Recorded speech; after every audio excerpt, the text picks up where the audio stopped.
Higit 400,000 pisong halaga ng hinihinalang shabu ang nakumpiska mula sa isang lalaki na nagpakilalang police asset sa La Paz.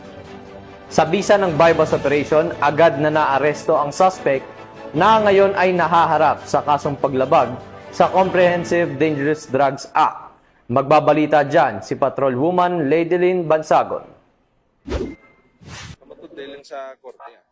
Arestado sa isinagawang drug buy-bust operation ng City Drug Enforcement Unit 6 ang isang lalaki na umano'y nagpakilalang asset ng pulis matapos makuhanan ng tinatayang 400,000 na halaga ng hinilaang shabu sa Barangay Laguda, La Paz, Iloilo, pasado alas 10 ng gabi nito lamang ika-10 ng Nobyembre taong kasalukuyan. Kinilala ni Police Captain Roque Jimeno III, Officer in charge ng City Drug Enforcement Unit 6 ang suspect bilang si alias Toto Bert, 36 na taong gulang. Ayon kay Police Captain Jimeno III, nabentahan ng suspect ng isang plastic sachet na hinilaang shabu ang isang pulis na nagpanggap na pusher-buyer. Matapos ang transaksyon, agad na dinakip ng mga otoridad si alias Bert. Sa masusing paghalughog, na-recover mula sa kanyang 6 pang plastic sachet ng hinilaang shabu na may kabuuhang timbang na 60 gramo at tinatayang nagkakalaga ng 408,000 pesos. Dagdag pa ng mga pulis, matagal nang minamanmanan si alias Bert dahil sa mga ulat na patuloy itong sangkot sa iligal na bintahan ng droga sa naturang lugar. Sa kasalukuyan,